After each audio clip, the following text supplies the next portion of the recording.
बे भिडिअखौ रावबो रेगुलार फरायसाफोरनि थाखाय बानायनाय जायाखै। बर' हारिनि सोलोंथाइ बाख्रिखौ फेहेरनायाव मुथासे बिहोमा होनायनि थांखियैसो बानायनाय जादों।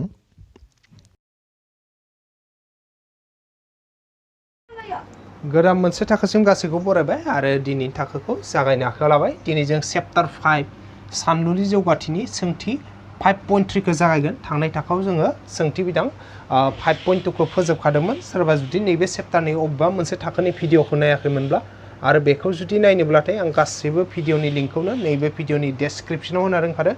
डेसक्रिप्शनाव थांनानै बैफोर लिंकफोरजों गोसोबायदि भिडिअखौ नायनो हागोन।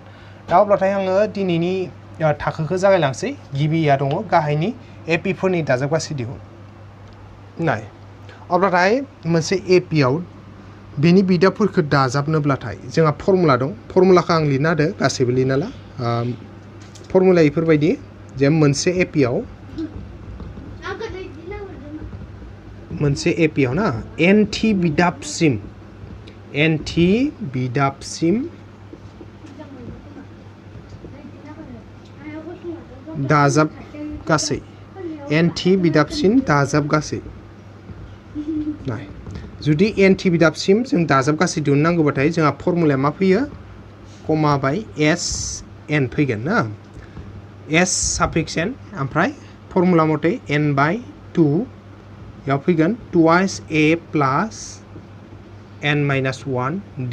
बे जाबाय जोंनि फर्मुला। जुदि मोनसे एपिआव एनथि बिदाबसिम दाजाब गासै दिहुननोबाथाय जोंना फर्मुलाया जाबाय मा? sn इक्वल्स टु n बाय 2 ब्रेकेट सिङाव 2a प्लास n माइनास 1 d।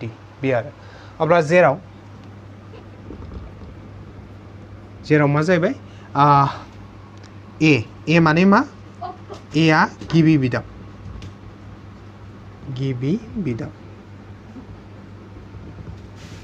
ए आ जाबाय गिबि बिदाब आरो नैबे डि आ मा? डि आ जाबाय आगोसा फारागथि।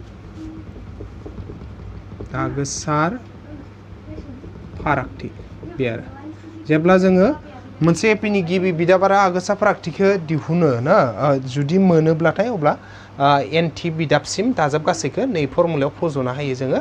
दा एन माने मा? एन माने ओरैबायदि जिहेतु एन माने एनथि बिदाब नालाय ना।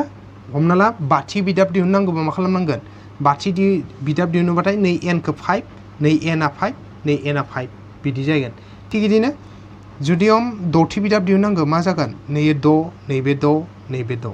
थिग बिदिनो हमना ला स्निथि बिदाब दिहुननांगौ नैबे 7, नै 7, नै एनआ 7। थिग बिदिनो हमना ला 100थि बिदाब दिहुननांगौ आरो जे 100थि बिदाबसिम दाजाब गासै दिहुननांगौ। अब्लानिया मा जागोन? नै एनआव 100, नै एनआ 100, नै एनआ 100 बेफोरबायदि जागोन आरो। बेफोरबायदि जोंना जेसे बिदाबसिम दाजाबनांगौ जेसेथि बिदाबसिम दाजाबनांगौ बै मथे नैबे एनआ सोलायलांबाय थागोन। दा होमबाथाय जों इयाव नायनि इयाव बेसे 10थि बिदाबसिम दाजाबनो होदो। अब्ला नैबे 10थि बिदाबसिम दाजाबनांगौबाथाय मा खालामनांगोन जों? नै एनखौ मा खालामनांगोन? इखौ 10, नैखौबो 10, नैखौबो 10 खालामना होनांगोन। ओमफ्राय इयाव गिबि बिदाब गासै ए डि फज'ना होबानो जोंहा फिननाया ओंखारलांगोन आरो। अब्लाथाय दा आं नैबे से नाम्बारनिखौ बानायलांसै। से नाम्बाराव मा होदो? बेयाव जों गिबि बिदाब आरो आगोसा फारागथिखौ दिहुननो हाब्लानो जोंहा जि दिहुननो दैयो लोगो लोगो ओंखारलांगोन आरो। अब्लानाय फिननायाव मा होनाय दं? नैबे एपिआव आरो ना। नै एपिआव होनाय दं। मा होनाय दं जोंनो? जे गिबि बिदाबखौ मा होदो? 2 होदो। गिबि बिदाब माने नैबे एपिआव मा दङ? 2, 7, 12 बिदिनो कमा डट डट डट डट थांबाय थागोन। बेसेथिम? 10थि बिदाबसिम होनना बुंदों। 10थि बिदाबसिम दाजाबनांगौ जों दा। अब्लाथाय गिबि बिदाबा मा? नै फार्स्टनिया 2 दं नालाय गिबि बिदाबखौ ए जो फोरमायो नालाय ए आ जाबाय 2। ओमफ्राय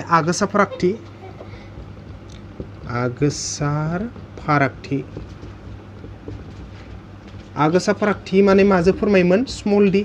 आरो बोरै दिहुनोमोन जों मोनसे एपिआव आगोसा फारागथिखौ? नैबे नैथि बिदाबनिफ्राय गिबि बिदाबखौ दानख'ना हो। नैथि बिदाबा 7 दं, 7निफ्राय दानख'गोन नैबे गिबि बिदाब 2खौ। आगोसा फारागथिखौ बोरै दिहुनो जोङो? नैथि बिदाबनिफ्राय गिबिखौ दानख'ना हो। नैथिनिफ्राय गिबिखौ दानख'ना हो। बेसे मोनगोन जों? 7 माइनास 2 5। अब्लाथाय मा दिहुननांगौ जों? 10थि बिदाबसिम दाजाब गासै दिहुननांगौ आरो। 10थि बिदाबसिम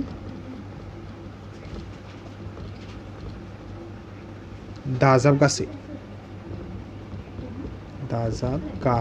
बेयाव बेनिखायनोबो होजाखागोन नैयाव बेनिखायनो सोदोबखौ बेनिखायनो जिथि बिदाबसिम दाजाबगासै दा दाजाब स्पेलिंआ ना दाजाब बिदाबसिम जिथि बिदाबसिम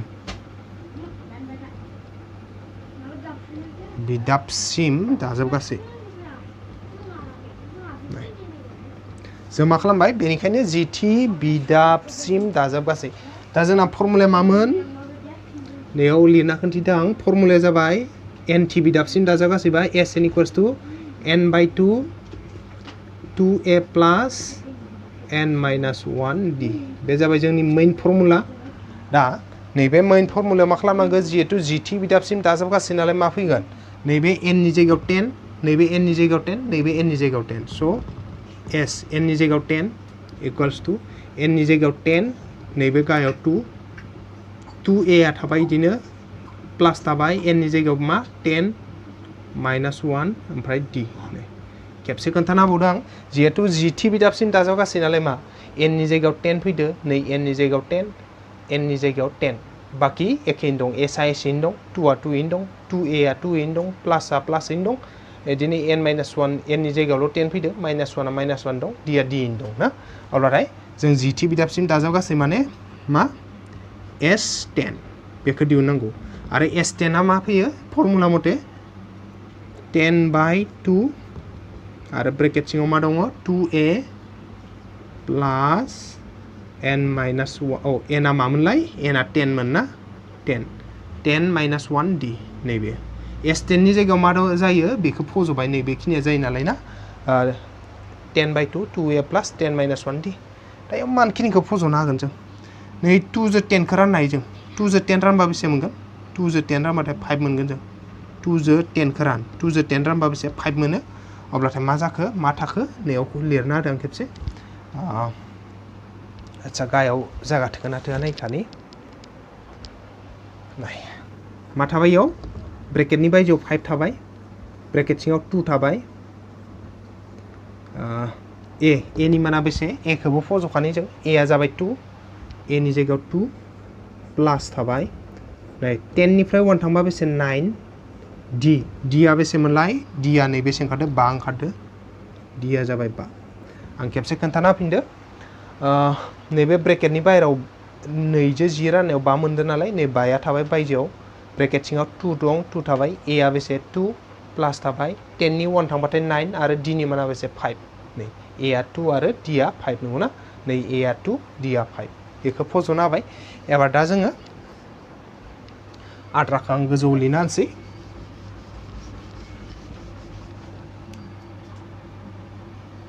सरि ब्रेकेटनि बायजोआव मा मोनसे दंमोन बेसे 5 दं ना नै ब्रेकेटनि बाय इकुवेला इकुवेल थाबाय नै बायजोआनि 5 थाबाय ब्रेकेटा थाबाय 2 सानजाबनि बेसे 4 नैबे दाजाब थाबाय 9 सानजाब 5 45 ब्रेकेट क्लोज नायबाय जों इकुवेला थाबाय ना नै 5 आव 5 थाबाय 2 सानजाब 4 नैबे प्लास थाबाय आरो 9 सानजाबा बेसे 45 अब्ला बेसे जाखो 5 थाबाय 4 जो 45 जो ब्रेकेट सिंनिखौ दाजाबग्रोनांगोन नालाय ना 4 जो 45 दाजाब बेसे जायो 49 एबार 5 जो बेखौ सानजाबना हो एन्सार ओंखारलांसिगोन जोंहा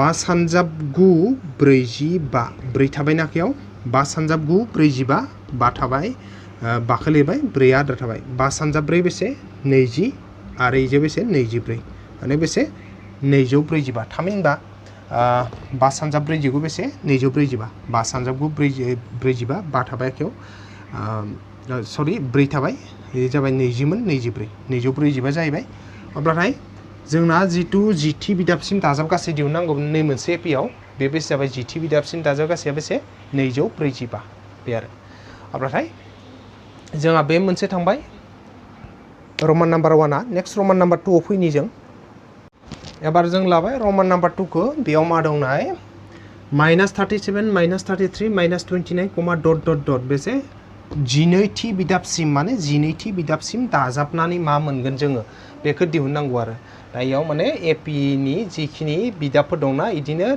दिहुन जिनैता बिदाब दिहुननानै बिसोरखौ जों दाजाबजोबबा बेसे मोनगोन बेखौ सोंदों आरो दा बेयाव जोङो नै मोनसे फर्मुलाखौ बाहायनानै जोङो दिहुननांगोन इयाव जिनैथि बिदाब नालाय मात्र मा फैगोन n नि जायगायाव जिनै n नि जायगायाव जिनै n नि जायगायाव जिनै फैगोन इ जाबाय फर्मुला अब्ला बेनि थाखाय जों मा मोननांगौ गिबि बिदाब आरो आगोसा फारागथिखौ मोननांगौ अब्लाथाय बेयाव मा दं बेयावखौनो होबाय जोङो गिबि बिदाबा मा बेयाव गिबि बिदाब दिहुनना लानि गिबि बिदाबखौ जों माजों फोरमायोमोन स्मल ए जो ना मा दं गिबि बिदाबा -37 बेयाव गिबि बिदाब ए आ बेसे -37 नै ए मोनसे एपियाव मा गिबि बिदाबा -37 ओमफ्राय आगोसा फारागथि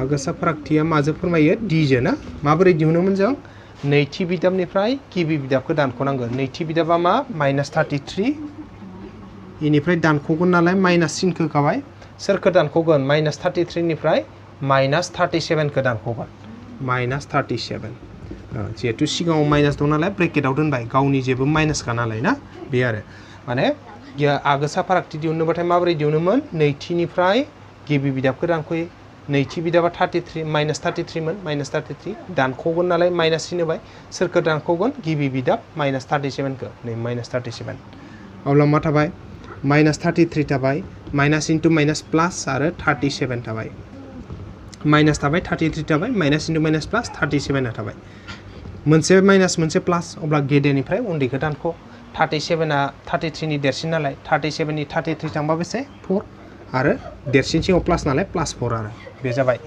अब्ला जोङो आगोसा फारागथिखौबो मोनबाय दा आगोसा फारागथि मोनबायबा मा दिहुननांगौ जिनैथि बिदाबसिम दाजाबगासै बेनिखायनो जिनैथि बिदाबसिम दाजाबगासै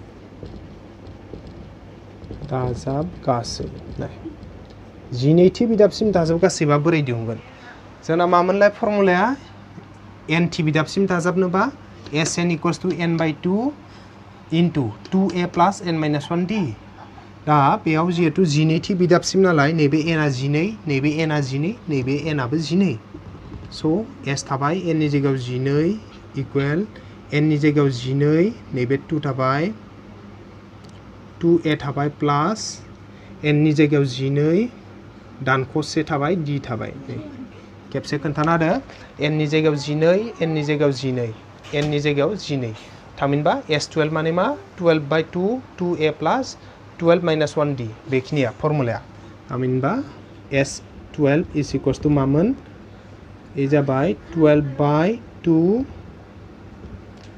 2a + 12 - 1d ब्रेकेट क्लोज बेखिनिया जोंना फर्मुला मथे फैबाय s12 माने मा 12/2 12/2 2a + 12 - 1 d नैबे अब्ला याव जोङो a आरो d नि मानखौ फज'बानो फिननाया ओंखारलांसिगोन दा बेयाव जों दानना लाखानो हायो 2 जो 12 राननो हायो 2 जो 12 खौ रानबा बेसे मोनो 6 मोनो 2 जो 12 खौ रानबा 6 2 जो 12 खौ रानबाथाय 6 मोनो बेनिखायनो बायजोनि 6 खौ लिरबाय जों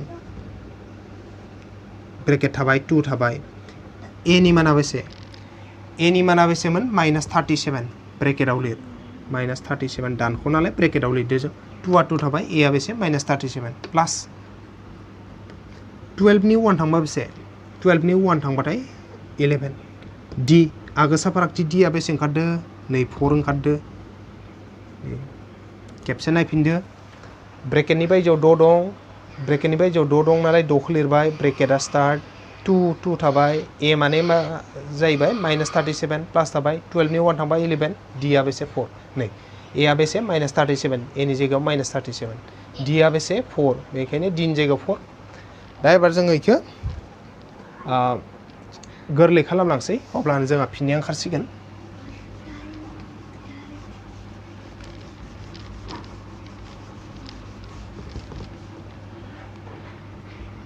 6 थाबाय बायजोनि 6 थाबाय 2 जो 37 सानजाबना हो माइनास दं माइनास थाबाय ना 2 * 37 बेसे 74 2 सानजाब 7 14 से थाबाय आखायाव 2 सानजाब 3 6 7 नै प्लास थाबाय एबारलाय 11 दाजाब सरि 11 सानजाब 4 11 into 4 44 खेबसे खोन्थाना होबावदों आं नैबे समानसिनखौ लिरबाय 6 खौ लिरबाय ब्रेकेट स्टार्ट जाबाय 2 into minus 37 minus 74 नै प्लास थाबाय 11 into 4 44 लिरबाय एबार इखो 6 बाय जाना थाबाय ब्रेकेट सिङाव नै मोनसेया माइनास मोनसेया प्लास मोनसे माइनास मोनसे प्लास बा मा खालामो जों देरसिननिफ्राय उन्दैखौ दानख'यो अब्लाथाय 74 आ 44 निख्रुइ देरसिन नालाय 74 निफ्राय 44 दानख' बेसे मोनगोन 4 निफ्राय 4 थांबा 0 7 निफ्राय 4 थांबाथाय 3 आरो देरसिन सिगाङाव मा सिन दं माइनास बेखायनो माइनास सिन थाबाय देरसिननिफ्राय उन्दैखौ दानख'दो 4 निफ्राय 4 थांबा 0 7 नि 4 थांबाथाय 3 ना आरो देरसिन सिगाङाव माइनास नालाय माइनास सिन थाबाय एबार इखो 6 जो माइनास 30 खौ सानजाबनानै हो फिननाया ओंखारलांसिगोन